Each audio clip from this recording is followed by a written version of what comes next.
Are you going on? We were just in Whidbey Island.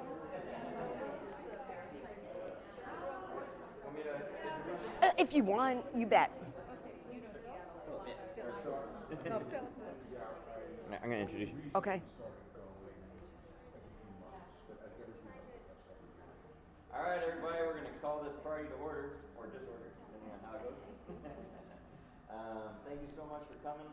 We love seeing all the support for Sue, and it means a lot that our local authors can have a stage like this to start and then to grow. And Sue, what's coming for you?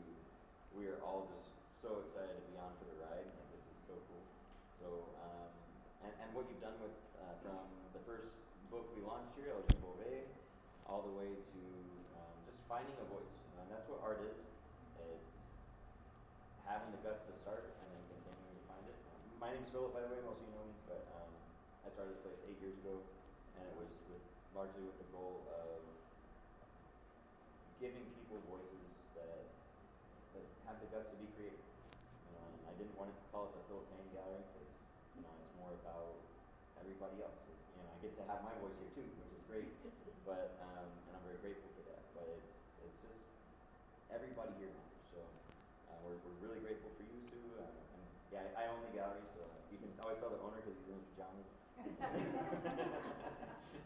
Hasn't showered for a month. I'm serious. No, but thank you guys so much for coming to support Sue. Sue, come on up and have a seat and enjoy. All right. All right. Well, thank you guys. Excited. Oh, gosh, thank you. This is like really informal. All right. So I want this to be like a cozy conversation. And I know we're filming, but I'm not doing the formal part yet. I just kind of wanted to chat with you for just a minute about what was going on. Like Philip said, I launched out of here, I think it's a little over 2 years ago, with an incredible gala, and it's going to be recreated soon. So we're excited for that. And so what we're doing now is, you know how open doors, just sometimes one opens another and it opens another. And there's a lot of open doors coming right now as of even the last 3 to 4 days. So I feel so very fortunate for all the incredible support that I've had for all of you. You're just amazing. So I just got invited to go to New York. And so I'm going to New York for about 4 or 5 days, and I'm very fortunate that there was enough room for me to come into this and study with James Patterson, John Grisham, and Jeffrey Deaver, and Mr. Kellerman, who I'm so sorry, I can't think of his first name. Anybody? Jonathan, thank you, Jonathan Kellerman. And then I was able to secure one of the last invitations that were open to be able to pitch to 127 agents who clearly I won't be able to get that many, but I'm being prepped in May to do that, and I will be introducing Priscilla Breen with the launch party here, so just saying, always my place here. And so I'm in the process, working very long hours every day, not just putting the final touches of Priscilla Breen, but looking at all the 127 agents to figure out which ones should, because you only have 4 hours. So I'm pretty excited about that, along with everything else that's going on. So what you're going to see today are 2 parts. First, I want to introduce Malachi. Wonderful Malachi, thank you. We are new working together, and we look forward to a really long relationship, filming and working together. And I met him not too long ago. He's from the Scottsdale Film School. I'm so fortunate. We instantly hit it off on a phone conversation that must have lasted an hour, and coffee at 3 Bean. If you haven't been there, it was great. Coffee at 3 Bean, that lasted a little under 3 hours. So I knew he was absolutely the one. He's from Yonkers, New York. Did I hit that stomping ground? And at the end of the conversation, when he said, "I gotcha, Sue," and I'm like, oh my God, I always say I gotcha when I'm working in criminology. So want to say thank you. There's a lot of people sitting here that have not been to Anticus enough. at all, I really want to say welcome, and please take time to come here. And this is an incredible, incredible gallery that has shown me support. So when I asked if I could do a filming for promo, they said absolutely. Katie, Kathy, Philip, they've been great. So thank you for that. So it'll go in 2 parts. I want you to know that even though I've presented truly hundreds of times, I don't usually do like promos for movies and different things, shows like that. I'm quiet. I get on the stage, as Shannon knows, I get on the stage and it's big, but I don't tend to do interviews. I'm not on TV. I don't by choice a lot, because I feel like your IQ drops 20 and your weight gains 20, right? So it's new. So all the promos, just to give you a heads up, the promos that hopefully you all signed in, this is getting recorded. You are going to have opportunities for Q&As. It will be recorded. And then the emails, if you're not already on my newsletter list, had a cool article that came out today called The Columbine Effect. I'll put you on that, and then as well with Anticus and their gallery for the emails as well. So just a disclaimer on that before we dive in. So be nice with us. It's the first time we've ever done this, and it means everything to us that you're here. So, and people have come from far. We've got Alaska, California, all over the place, so thank you. All right, how we doing? We good? All right. Get my glasses, because I'm older than I used to be. Now, this first part, Malachi is going to, I'll have a little pause in between each little blurt. And this is going on the VoucherCon website, because I'm going to be a highlighted author in New Orleans.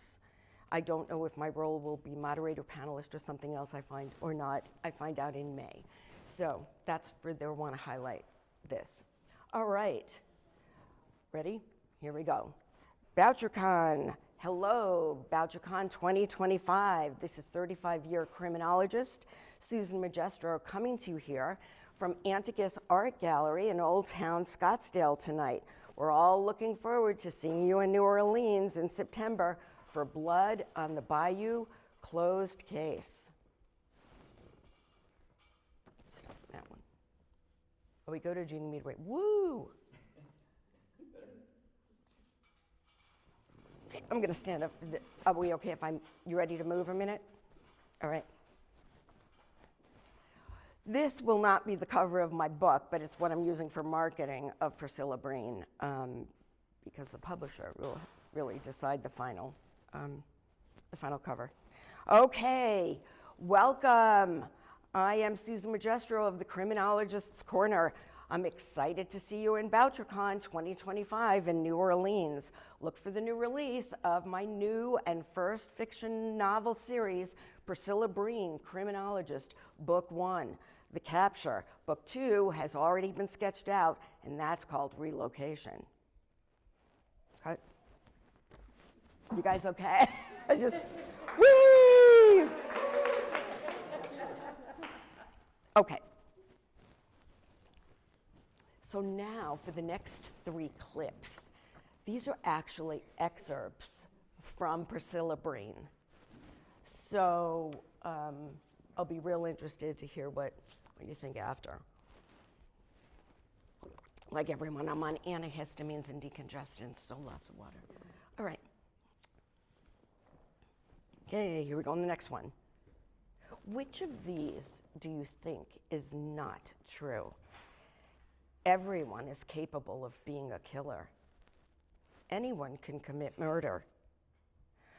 Who do you believe might not be capable of killing? I'm here to tell you, you would be wrong. And that is the opening of Priscilla Breen. Love it. I also want to take a minute. You can edit this out. One of my sweet beta team, 2 of them actually are here, Susan and Kathy, and they know these because we've read them all to the point of nauseam. So thank you so much for all the time in that. Okay, here we go. Here's, okay, here's the next. We may not always see a picture in the exact same way. The same, right? Right, Chewy? Right, Chewy? My buddy. I know. There we go. Did you get Chewy? We may not always see a picture in the exact same way. The same is true of crime.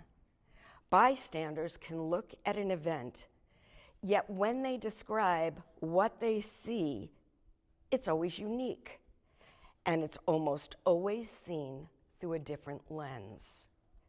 Decades as a criminologist has taught me well, things are not always what they seem. Okay, last one.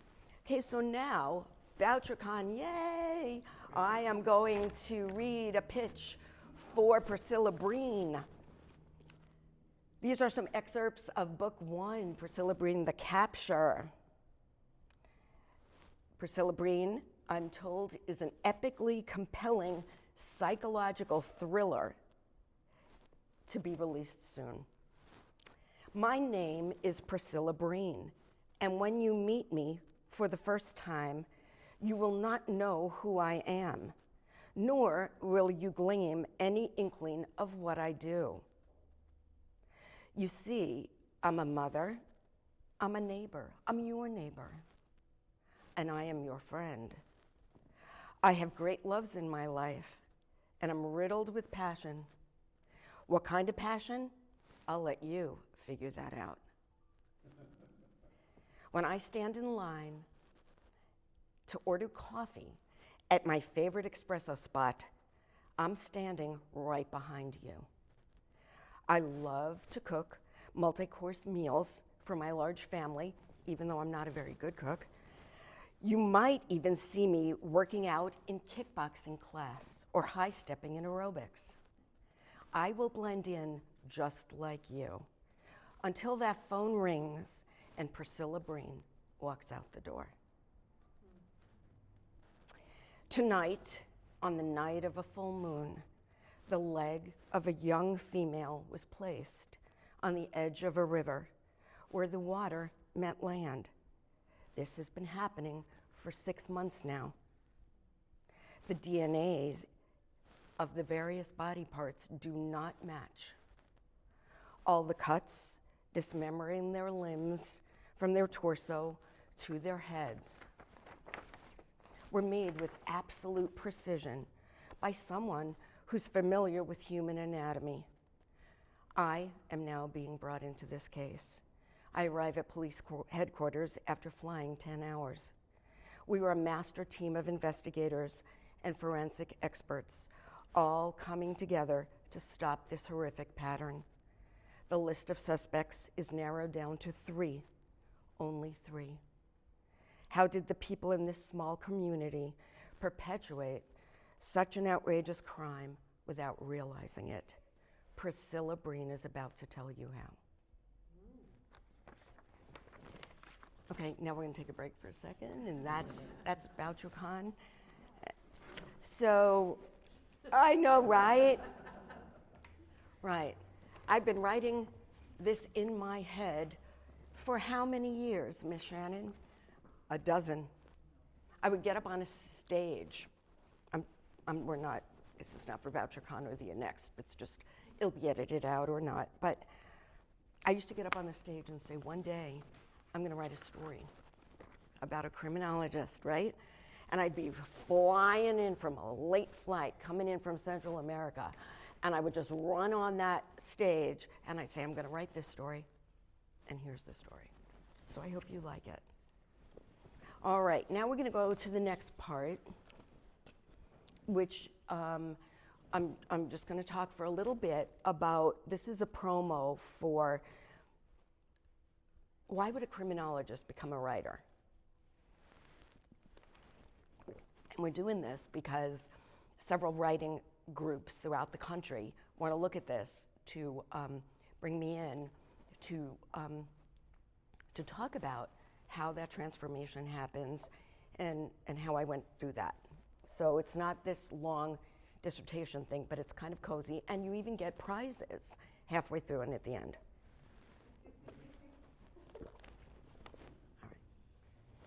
All right. I'm always this fun, right? Yes, I am. I know, right? All right. Here we go.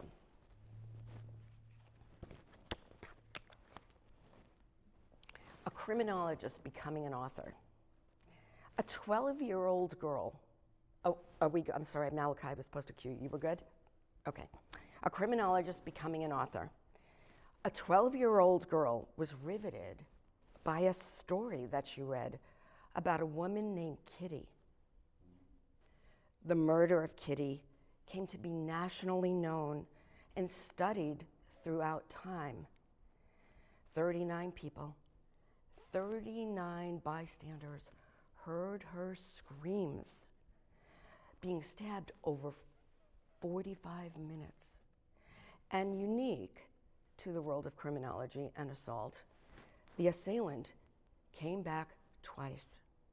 Usually it's one and done. This one came back twice. No one stepped in and no one called 911 in those 45 minutes. Perhaps if they did, Kitty Genovese would be alive today. This is known as bystander shock syndrome. After reading about Kitty Genovese's death, which occurred when the girl was very, very young, the 12-year-old declared that she was going to become a criminal investigator. She was scolded for that revelation, admonished, and told never speak of that again. But she went on to be a criminal investigator, a unique criminal investigator focusing on victims and perpetrators. It's typical for a person working in the field of criminology to have picked a side, either defense or prosecutorial. But this investigator had the very good fortune to walk center line and work with both victims and perpetrators, a most unique situation.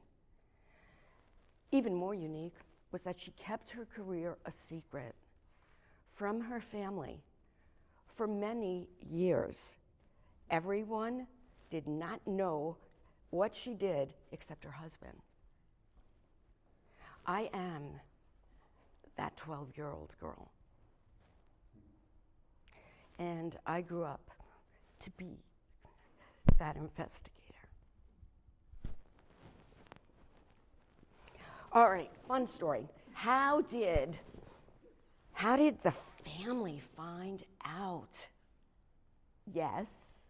Just a point, when Kitty Genovese was killed, there was no 911. They would have to look up a phone number and call police. Right. Thank you. Oh yeah, they were all close. She was living in an apartment complex in Kew Gardens, where I don't remember how many, 6 levels, I think. But yes, there were many, many people living in this very, very safe area. Very famous story. If you haven't read it, for me, obviously, it was life-changing. So let me tell you how The Secret got launched.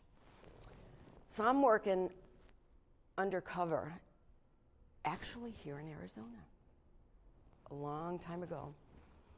And I'm not looking like this. I'm looking much more scantily clothed and quite a bit disheveled. And I use music as a way to bring me in to various, especially undercover jobs, or if I'm focusing on a piece of writing or something, a report, I often bring music. At this particular juncture, I remember the music was Joe Jackson's song, Steppin' Out. And I'm just kind of rocking to it because that was not my normal life. I had hair down to my waist, it was froed out, I wore ripped jeans before it was stylish, and I was packing Mikasa dishes. when all of a sudden, out of the side of my eye, I see my best friend from high school's sister walking by. And I worked very hard to be very careful that when I worked undercover, I did not work close to home. And most of the time where I was, my friends were not. And so I look off to the side, and she said, "Sue?" And I just turned away because, that's my body language. I'm not going to talk to you now. And I turned away, so she kind of got the clue. She looked beautiful. She was dressed in a beautiful suit. She had it all together. She was a buyer, and she looked lovely.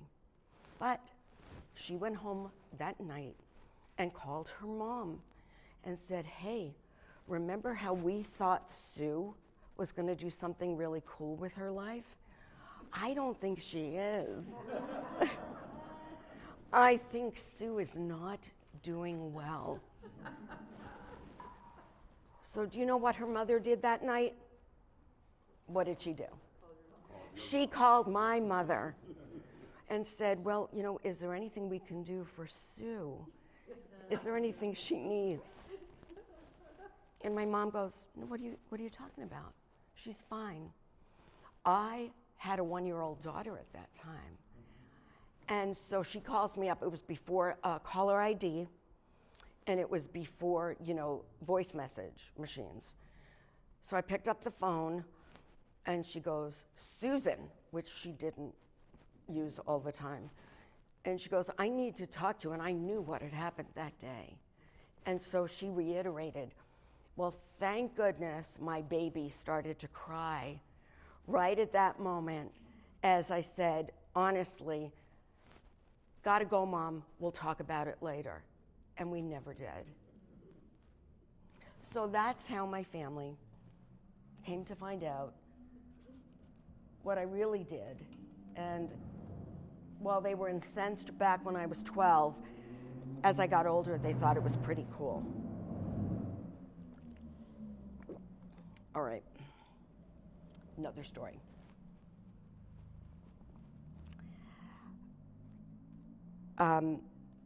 So I went on with a career that was not carved out.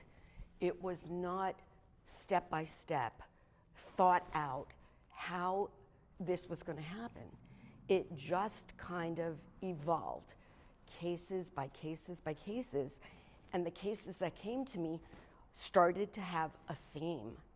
And I was trained in that, so it was just kind of like divine intervention with how these cases came to me.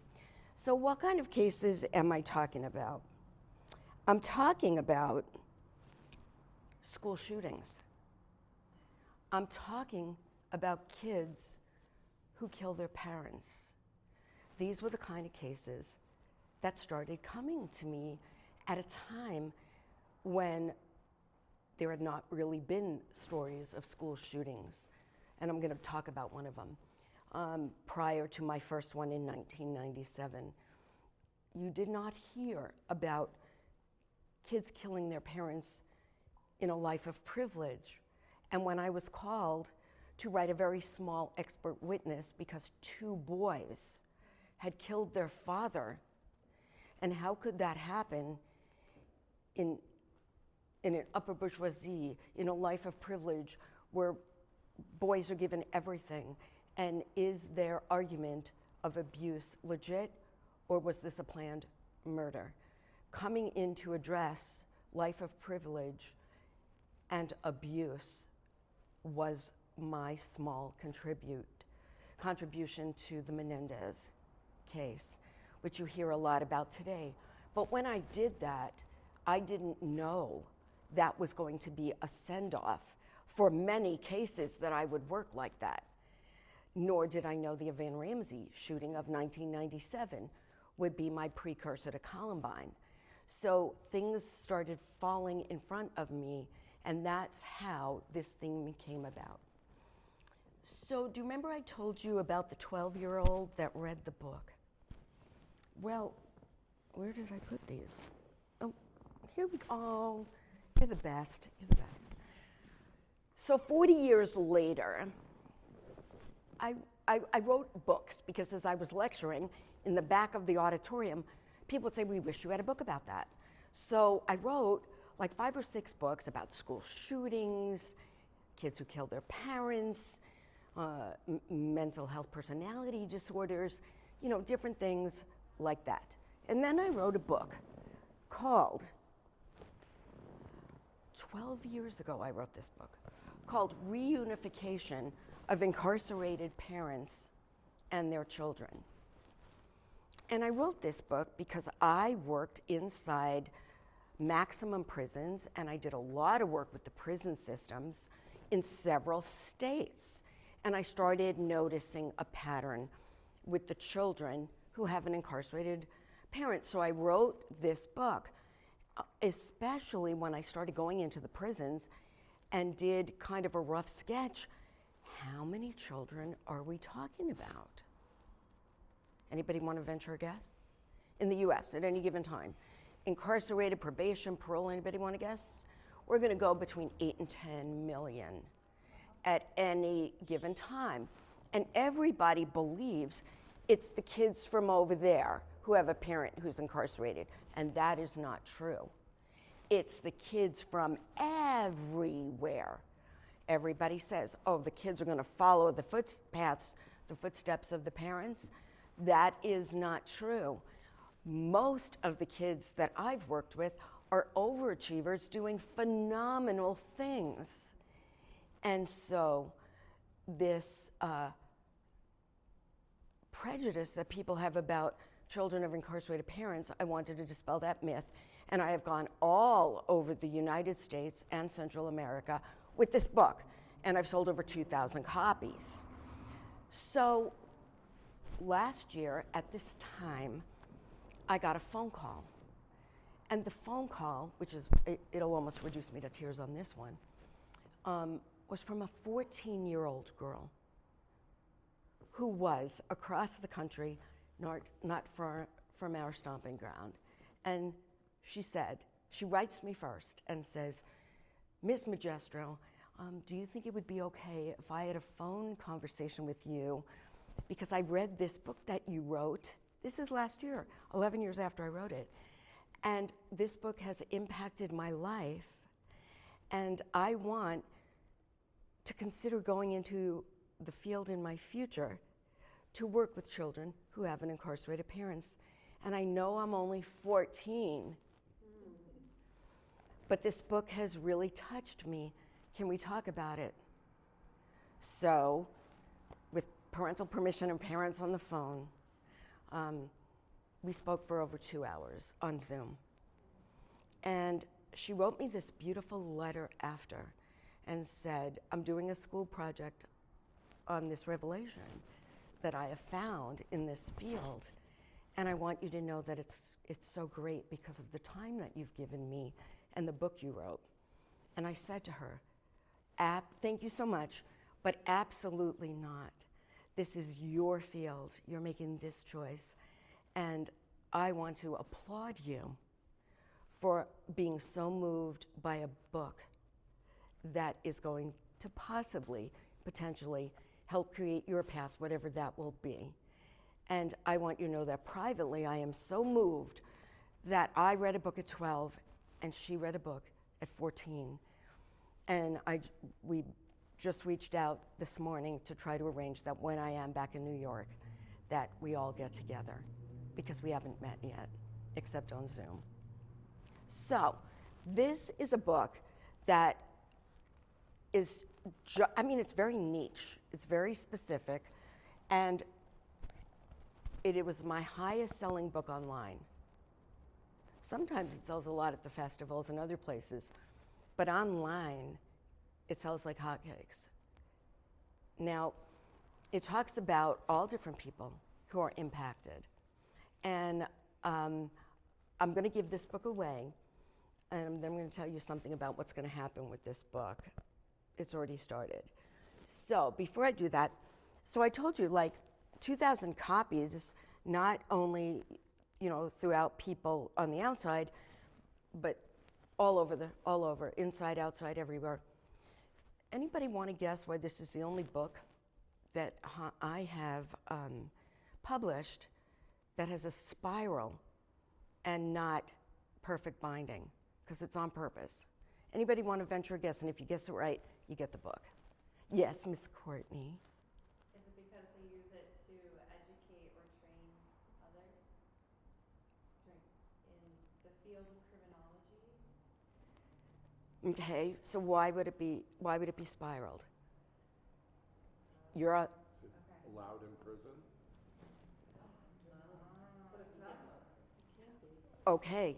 So anybody last? You're close. If not, Scott gets it. Take the spiral off, though. If you take it off, pull it apart.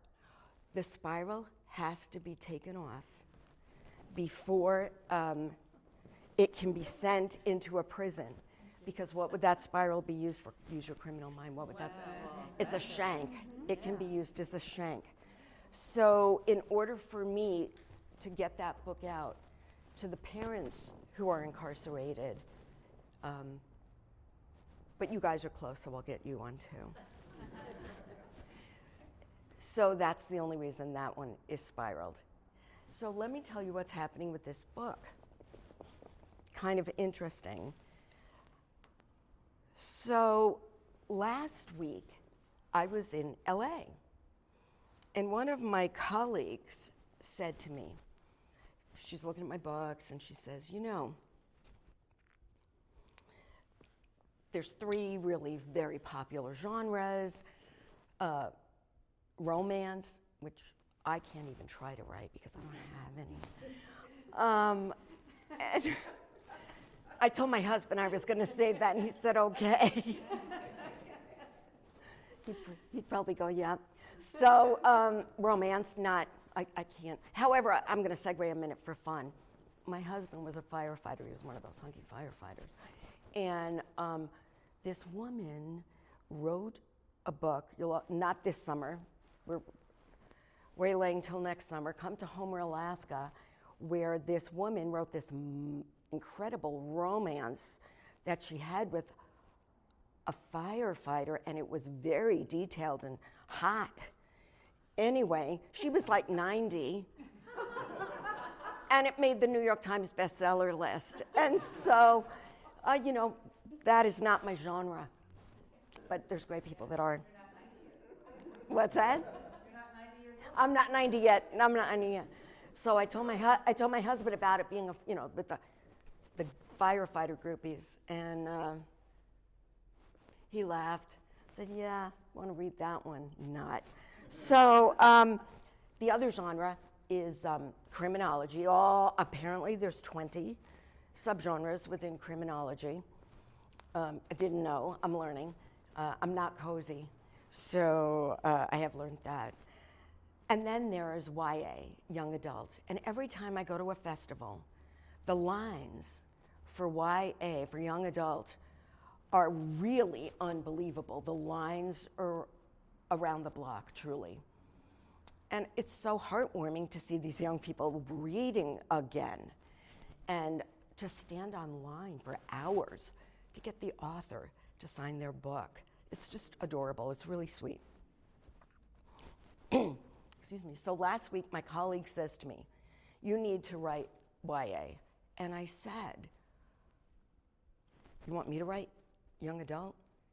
And she held up the book that I just talked about, Reunification of Incarcerated Parents. She goes, what if you wrote that book from the eyes of a child who has an incarcerated parent? And so I sat down, because that's just kind of like, well, it's in there, and I wrote this paragraph. And this is how it starts. So I got to get some water.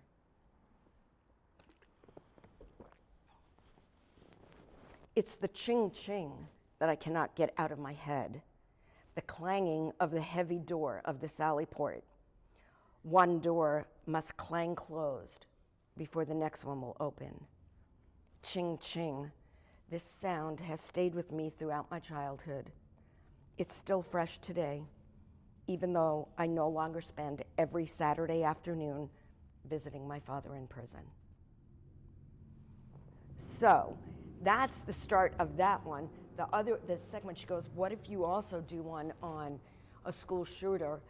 And if you haven't seen Adolescence, you should on Netflix. But it's the story, the young adult is the build up.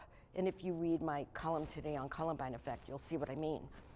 The build up of that to the point that it gets averted, just how, so that trajectory can get followed. So I am on that, and as soon as Priscilla Breen is done, I'm gonna work on that. And so I hadn't really thought about it till I went to LA. All right, so how am I doing on time? Am I doing okay on time? Okay. I'm gonna tell you another story. You like these stories? Yeah. People up at my conferences spend all day Saturday, half day Friday, all day Saturday listening, and then they go, can we come back Sunday? I go, no, you cannot. Okay, so how did I experience criminology to turn it into being an author is really fascinating, and I'll share with you 2 ways that I did that. The first way, and it's been hard to write. And it's been hard to write because one of the things that you'll find when you read Priscilla Breen that I really tried to bring out with this is a lot of people that work on these cases and work in this field, you really have to balance seeing what you see and then going home and having a family. And sometimes it's extremely hard to walk through the door. And I used to have this kind of saying that I said in my head as I would walk through the door, that this is my now, that was my then. And I did sleep at night, all with the exception of one case, because I was able to balance those 2 worlds. But as a writer now, as I'm bringing out a lot of the writings of various things, I'm feeling some of that emotion that I was able to put off to the side as I would just keep doing what I did. I felt, and that was one of the draws of what I was able to do. But now I'm really emoting as I'm writing to bring the emotion into the books that you're reading. So that's one thing. The other thing is, this is kind of fun. How did I start getting comfortable in violence, anger, and rage? Because I stand in the middle of it in my work all the time. No one's inviting me over because it's a good day. They're inviting me over because it's not going well, and some people are having some of the worst days of their lives when they're calling me over. So I've been reflecting, how did I walk into this? And the way I walked into this was I decided that I emancipated at 17, and I decided I need to go find some peace. So I signed up to be a grape picker in a country that was in war. And I went and lived there for 6 months, not realizing that I had established peace in a very unsettling place that was constantly in turmoil. And I didn't realize that that was setting the ground for what I would do. But I believe it started to really ruminate there as well. So who are my teachers? You know, a lot of times I have a lot of young people come up to me and say, I want to do that. What do I study? What do I do? Or people go, what are your degrees? And I don't like to talk about my degrees, and I do have graduate degrees, but that is not what taught me. I'll tell you one extra thing if you ever have a young person wanting to come up. I speak Spanish, I speak Spanglish, and I speak street Spanish. So that was helpful because that opened my world, more. Speaking Spanish, but the best teachers that I have were not the ones that you'd think I studied with or read from in a book. I'm going to start with one who was my mentor at a time when women were told they could not do this work. And sometimes when I would go to speak in other countries, people would take their chairs and men would turn them sideways as a show of disrespect you know, when I was speaking, and eventually, over a short period of time, their chairs came back around. So he believed in me. His name was Dr. Gail Schumann, and he was a retired FBI agent, and said, you can do this as a woman, and I'm going to help you through it. And he introduced me to, many of you may know the name Vincent Bugliosi, who prosecuted Manson. I did my thesis on Manson and got to meet many of the players and understand cult. I'm going to talk about eyes in a minute. And he really taught me the world can be open, and I'm going to open it and stand by you. And he was very instrumental. He has passed away, but I truly believe if he was not my mentor, I would not be here today. And then I want to thank a few very unusual people. I want to thank the first school shooter that I got to work with, and his name is Evan Ramsey in 1997. Did you get to meet him? You did meet him with me, yeah. Evan Ramsey, I worked with him close to 100 times. I've written about him. I have visited him. His shooting took place in Bethel, Alaska, where a principal and a fellow student were killed, and it came 2 years before Columbine. So by the time Columbine came, and I worked the aftermath of Columbine, I already had a base. And what Evan taught me was so raw and real. And I take this with me every time I work a case like these, and it goes like this. They hurt me so deep in my core, I didn't know who I was anymore.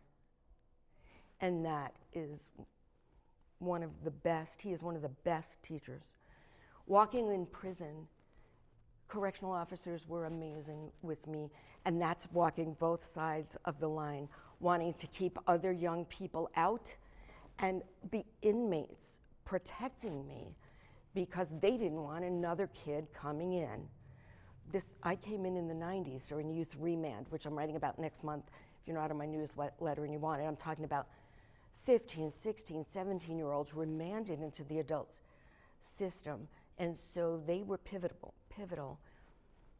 Leaders of white supremacy gangs, people, young men and women who committed heinous crimes that really, I had to take a breath when I was done.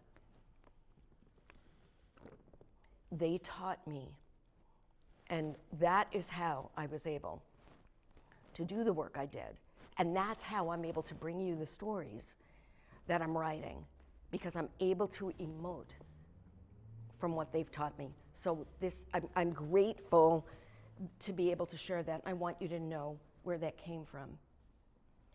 I was trained by FBI. I worked with SWAT. I worked with domestic violence task forces and pretty much every law enforcement agency you can think of in the US as well as in Central America. And I'm friends with most of them still today. And they watched my back, and I probably stepped further out than I should have. So I came back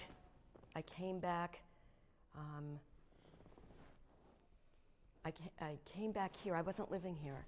And I even worked one of the cases in Scottsdale a while back called, you may remember, the Clown Posse Gang, when the young kids were dressing up as clowns, which are like, oh God, how ridiculous. But the thing is, they were killing people. So I was brought into Phoenix for that. So just a little bit more. As I'm walking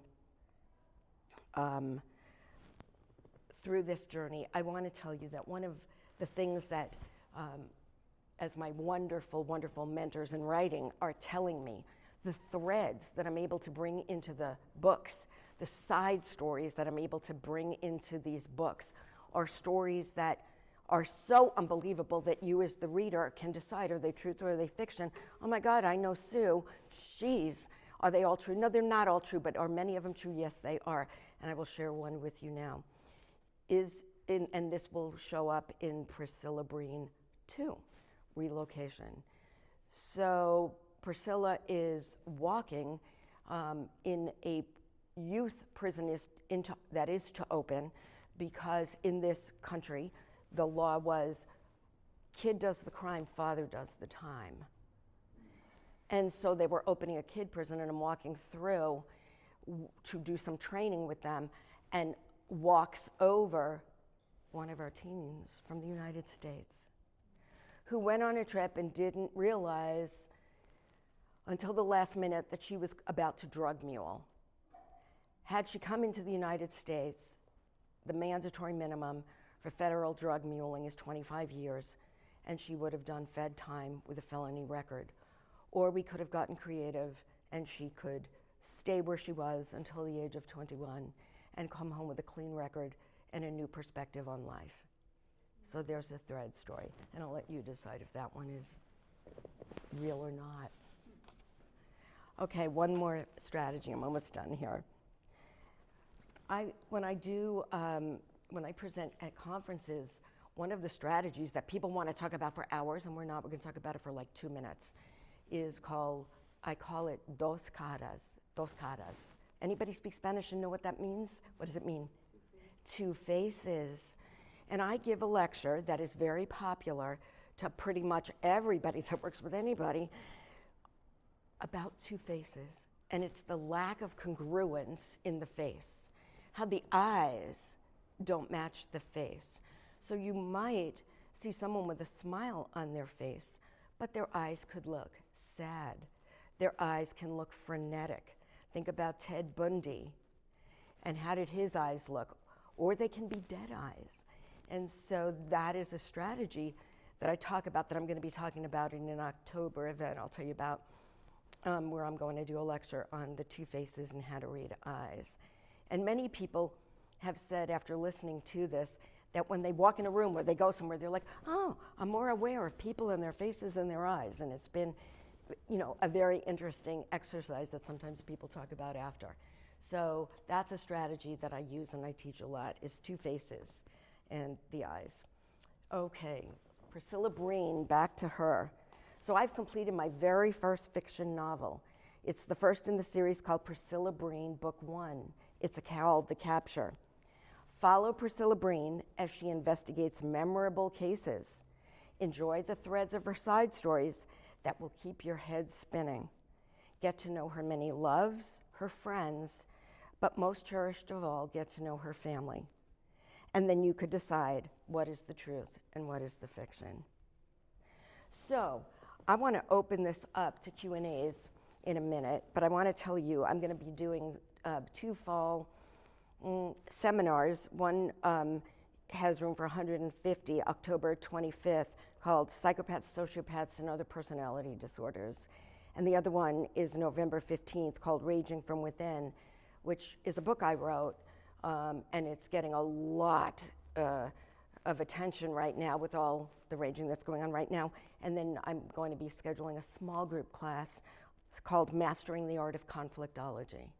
So I'll keep you posted on that, and that'll be it for me for speaking other than these. So thank you to Philip, Katie, Kathy, for allowing me to film my very first promotional piece here, and thank you for taking time out of your really busy day to be part of this. So I want to see, does anybody have any questions that you'd like to ask about crime, criminology, Priscilla Breen?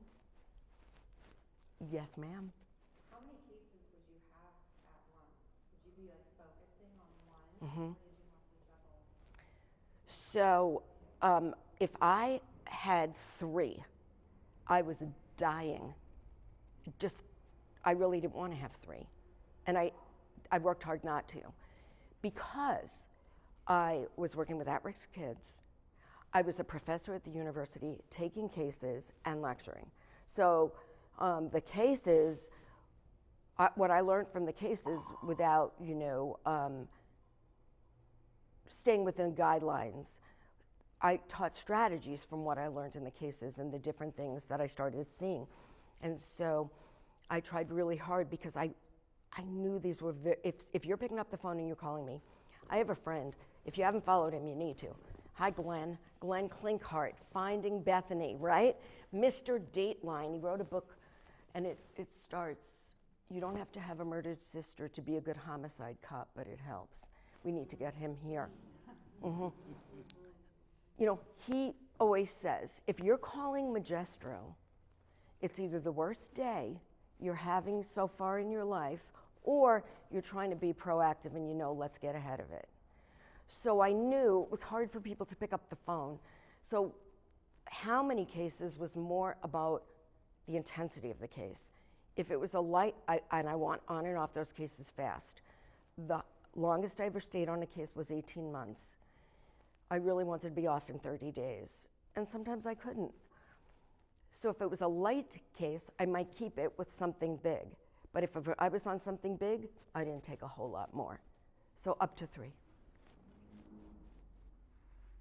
What else do you want to know? I know you lived a lot of your life in Alaska and Costa Rica. Where was the bulk of your cases emanating from? Right. So I based out of Alaska, not because my cases were all there, but because I really am able to just kind of decompress and find nature to be a really calming situation for me. And the property that I have, which we were all going to this summer, which is kicking into next summer now, is a moose sanctuary.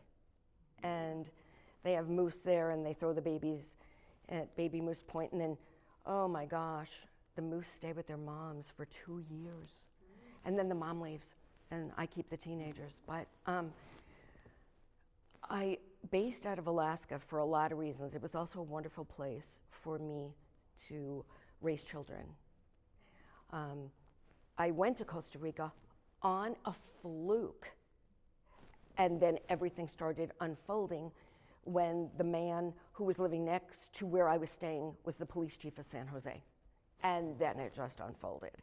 And I stayed there and built a home for 18 years. If you want to see the picture, it's on this month's newsletter.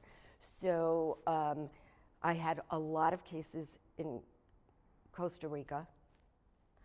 I had a good number of cases in Alaska, but I had the strongest number of cases throughout the United States, throughout the contiguous states. And I look at it now as I'm older, and I think I was hopping on planes a lot, but I had kids, and I was very careful what I took. And as the kids grew older, I took harder, more intense cases. But sometimes the kids came with me, like if I'd go work in Costa Rica, the kids came with me on vacation, and they thought they were staying with family friends, and I'm working undercover. And they never knew. They never knew.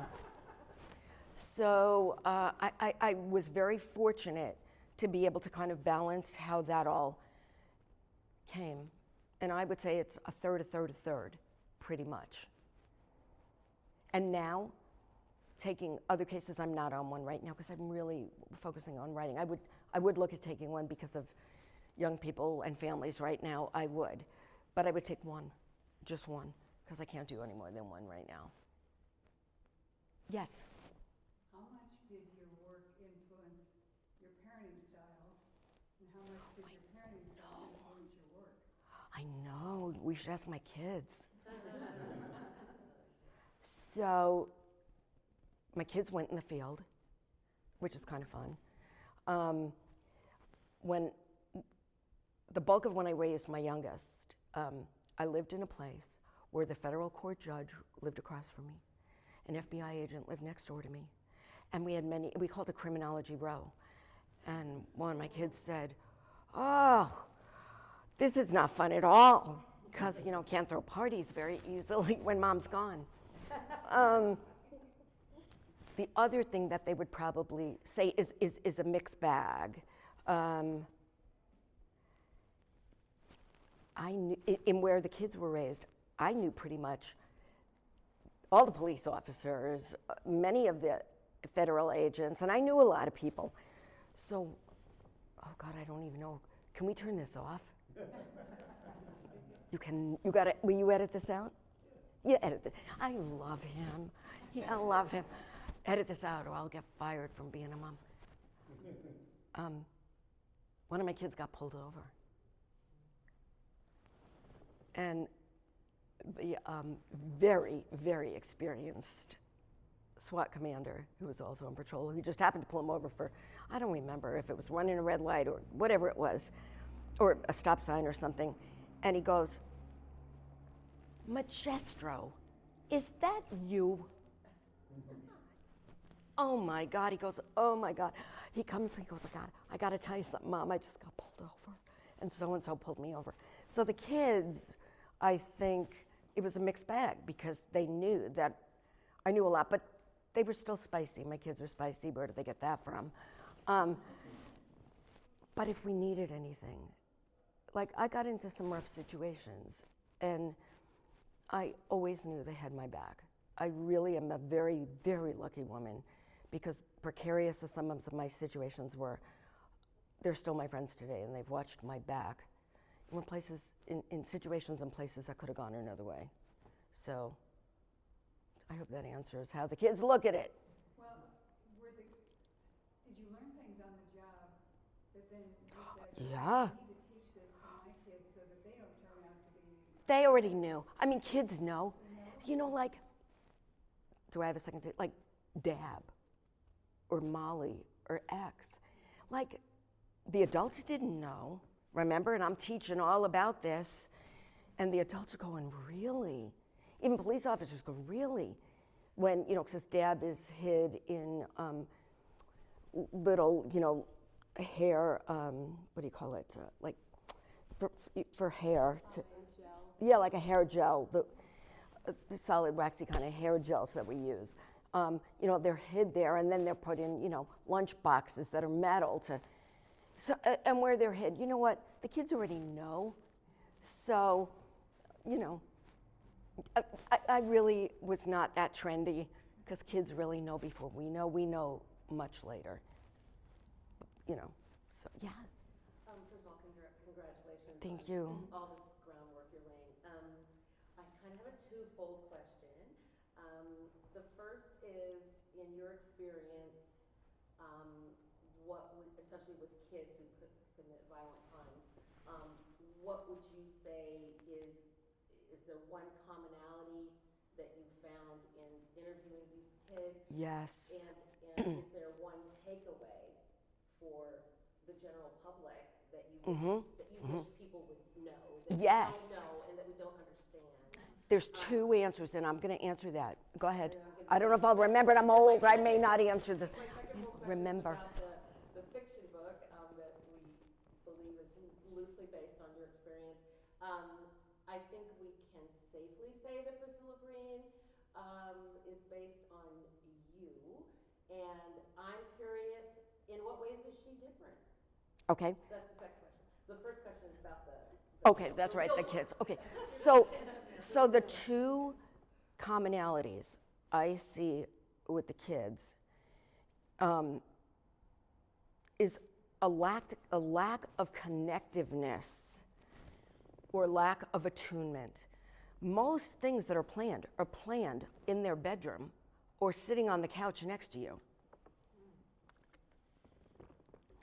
So, you know, it's so hard being a parent now. It isn't that people aren't trying. Really, there are great parents out there that are struggling. And it's because something's hopping and going all the time, and to keep up is really, really hard. So it's hard to keep abreast of what's going on, so there is a lack of attunement. And parents are really stretched thin now in every way, with time, money, everything. I could do a whole lecture on that, and I have. But that lack of connectivity, the unawareness of what's going on, and more are unaware than are aware, because where are they going to learn it, you know? And that's why, honestly, some of my lectures used to be like so packed, because I had to remember that even though it was a police officer, a nurse, a teacher, a therapist sitting in there, they were moms and dads, aunts and uncles. So daughters, they were everybody. And so everybody wanted that information. So lack of connectedness because almost always in situations like school shootings, for example, this is not impulsively done. This is planned for a while, and things are collected and they're stored in the bedroom. I can't believe how many parents do not go in their children's bedroom. And so that's the lack of attunement, and it's because they want to abide by privacy, and that's another whole, thing. So that lack of connected and attunement when what's going on in the bedroom and what's going on with their child. And then the second, social media, it scares me. I'm doing an article next month on what they are seeing that their parents have absolutely no idea. They're no idea. And as they're becoming more disenfranchised, they're getting more connected to sites that will lure them in, validate them, or offer them what they're missing. And that scares the hell out of me. So that's the answer to that question. How is Priscilla Breen the same or different? Well, they're not all exactly, well, first of all, they're not verbatim true because I can't do that. So they're inspired by. Well, the character has the character. Oh, the character. Okay, so, and this is cute. I do have a disclaimer. My poor husband is up there fighting polar bears in a 40-mile-an-hour storm. As I'm sitting here telling you this, he's going to watch this. So I'm telling him about Priscilla Breen, and he goes, "Oh, make her single so that she can have all these love interests." And we are a second go-around of a blended family. And so we had a very long bulk. I had 17 years of that. And she's going to be really, fun. I was fun, but maybe not that much. And so maybe not exactly to the T, all of that piece of it. The other thing is my family. I am not, I think the emotion, you've read it, of family is pretty genuine, but I'm not revealing family. So. Is she a parent? She is a parent. She is a parent. Yeah, she is a parent. And so she's able to come into this book with a lot of different avenues and struggles with the same thing everybody deals with. So when I started in saying, she's a mother, she's a friend, she's your neighbor, she's da-da-da-da, that really is who she is. And then there's the work. And so she deals with what everybody deals with, and life is not a rosy picnic in her world or anybody's world as she deals with kid issues, aging parents, many things that we all deal with pre-pandemic. A whole other thing now after, but no, that too. So I hope that answered that. Any other question? When do you think we'll be able to get our hands on it? So beta team wants to read one more time. It's done. It was suggested to me that I don't publish it because I've published the other 6 nonfiction, but I'm not publishing this one. So it's getting published, and so hopefully soon, but I'll real soon, because I really want to get it out. It's just something that's been a goal for a long time. Very soon, within months, is the hope. Even if I do a, like a lead-in book, it will be the book. And I just have to be careful because publishers sometimes don't want indie. They want to just publish it. So that's where I am right now, but it's done. So on that same note, you've published, 4 or 5 nonfiction books? I have. Lost track, but this is your first fiction book. It is. So- And I want you to know it is fiction. So, it is. A lot of fiction. How do you feel about the fiction process? Do you I know. loving it, or I don't know, just that transition from nonfiction to fiction? Okay. So I'm going to answer it twofold. The first I'm going to say is it's a whole lot easier writing nonfiction. Whole lot easier because it could be a little bit more removed in my, I care, I'm writing from my heart, but it's nonfiction. And it was really interesting because I used to, I started out writing, I was a writer, I had a column as a teenager for the Arizona Republic. It was always dicey what I wrote back then. I was in high school. And the creativity gave way to nonfiction because as a criminologist, you have to be fact-driven and then have your opinion. So nonfiction to me was a lot easier. Before Priscilla Breen, there is another book coming out that party will be the biggest party of my life. The last one we thought was big. This one will be the biggest party of my life. And I hold big parties. We had like 100 here or something. And that was Beauvais. And Beauvais is a story that I went into the mountains for 6 weeks to write because it is an unbelievable story. I'm not even sure the genre will be historical fiction or fiction, but I have to write it that way. And so I was able to deal with my incredible emotions writing that as fiction, and it is just an incredible story. I'll tell you in a second. But that set the surface. So when I wrote Priscilla Breen, I already knew I was going to have some trouble. I didn't drink a lot, but I probably could have, because the emotion that I didn't allow myself to feel sometimes, I feel now. And that's what's hard. So for me, actually writing fiction is harder because I can't put the emotion away.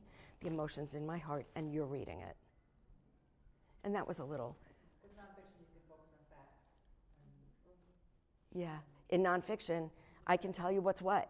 On this, I'm weaving a story. And sometimes I don't always know. I met Lisa C. She's a brilliant author when I was in Tucson a year ago. And I said to her, when I was writing the Beauvais story, I have pieces and it's the loops that I'm not sure. And she goes, that's the part that you need to make the most fun. That's where you take the deep dive creatively, because you won't know everything like you do in nonfiction. So create her, create him, create these people. And that's what I did, is I created her inspired by what I know, but there's many things I didn't know that I inserted. But can I do a quick 1-minute plug for Beauvais? One quick, Beauvais, you gotta come to this party. And then we're done, unless you have another question. But Beauvais is this. I have a very famous uncle, and his name was L.G. Beauvais.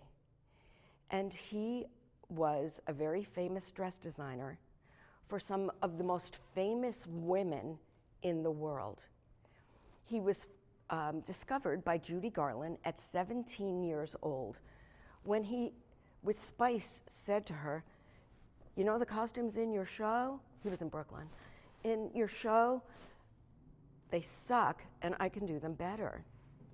So she said, okay, I'll give you a try. And he did, and she took them. By the time he was 18, he was already with Judy Garland in Los Angeles at MGM, and you will know many of his fashions. He was in the same tier at the same time as Christian Dior, was one of his rivals. He discovered boas and dresses with side panels and bodices, and so many of you will remember he did the Revlon ad that Jessica Biel and Dorian Lee, a woman should be all she can be for herself, not to please someone else. And it was the beautiful gray gown with the red stole that he created. So he was a very well-known dress designer. I grew up with him, and my nickname was Shoe. And so we were extremely close. I was his only niece. He lived right in a beautiful apartment overlooking Central Park, and I would go over there and stay with him, and we would create, and I had my little easel, and he had his beautiful, and I'd paste my feathers on the easel, and I would say, aren't I great? And I really sucked. I was awful. And he'd go, Yeah, Shu, you're just really great. Anyway, he was with an actress that you will know. Her name is Tina Louise from Gilligan's Island. And they were together for a long while, and she was in my life when I was a child. He also designed a dress that is now sitting in Sydney, Australia. It's the purple dress that Marilyn Monroe wore entertaining the troops. So he was very, very well known. And I wrote a book celebrating his life as a dress designer. And he knew I worked crime, but he died. And I never got to talk to him intimately about my cases. Well, anyway, I'm doing this gala here, and right before the gala comes down here, I'm getting barraged with emails.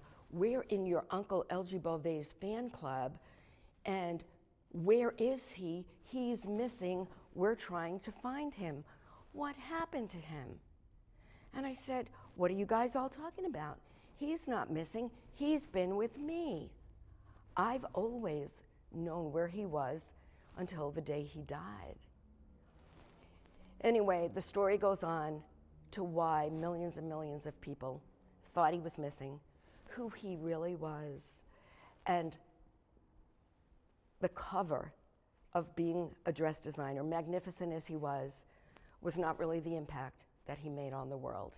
And for me to discover who he really was and the difference he made in the lives of so many people who have struggled in the world moves me so greatly with that discovery. So I just wish I could have had the time understanding who he became in the world of criminology, so well respected, and who I was, and we never had those conversations.